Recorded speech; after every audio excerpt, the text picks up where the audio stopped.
ఇప్పుడే నేను గోకులం ప్రాంగణంలో 3 ప్రాజెక్టులు చూశాను. ఒకటి రైతులు, 2 దాంట్లోనే పర్యావరణ సంక్షేమం, రెండోది పశు జాతుల పరిరక్షణ, మూడోది ఎక్సలెంట్ స్కూల్. అందులో కూడా మామూలు పిల్లల్ని తీసుకొచ్చి ఇక్కడ ఎక్స్ట్రాడినరీ స్టూడెంట్స్గా తయారు చేస్తున్నారంటే ఇది మిగిలిన వాళ్ళందరికీ కూడా ఒక ఆదర్శం.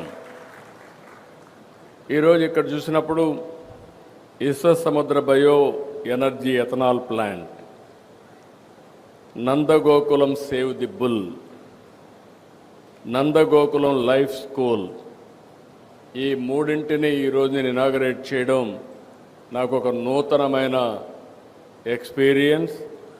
ఇలాంటి ఒక మంచి కాన్సెప్ట్ని క్రియేట్ చేయడమే కాకుండా ఒక ఇన్నోవేటివ్ కాన్సెప్ట్తో ముందుకు పోతున్నటువంటి చింతా శశిధర్ ఫౌండేషన్ని రాష్ట్ర ప్రభుత్వం తరపున మరొక్కసారి అభినందిస్తున్నాను. 24 ఎకరాల విస్తీర్ణం ఇక్కడ ఏర్పాటైంది. ఒక పక్క బయో ఎనర్జీ ఎథనాల్ ప్లాంట్,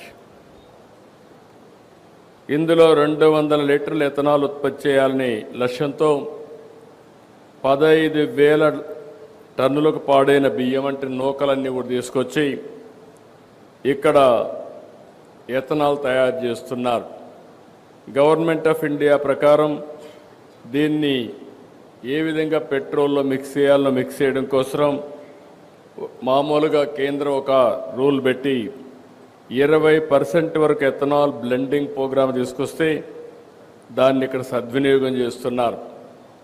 దీనివల్ల రైతులకు మెరుగైనటువంటి ఆదాయం వచ్చే పరిస్థితి వస్తుంది, గిట్టుబాటు అవుతుంది. రెండో పక్క పర్యావరణ పరిరక్షణ అవుతుంది.